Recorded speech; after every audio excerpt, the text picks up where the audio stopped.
আসসালামু আলাইকুম। আজকে রান্না করব মাটির নিচের আলু দিয়ে মুরগির মাংস।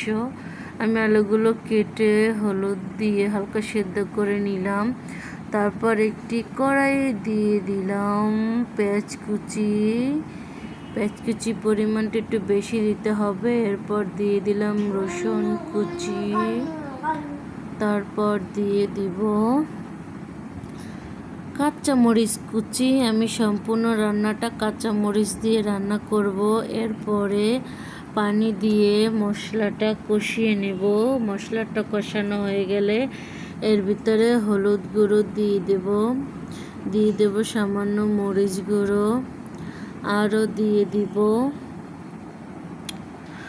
লবণ, দিয়ে দিলাম। এরপরে দিয়ে দিব ধনিয়া গুঁড়ো দিয়ে মশলাটা ভালোভাবে কষিয়ে নেব।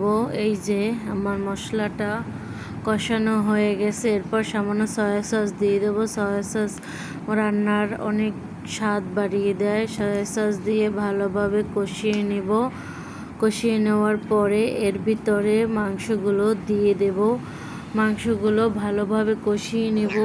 এই মাটির নিচের আলু, এটাকে কি আলু বলে আমি জানি না, আমাদের বরিশাল এগুলোকে গোজালু বলে। এই আলুটা খেতে খুবই মজার।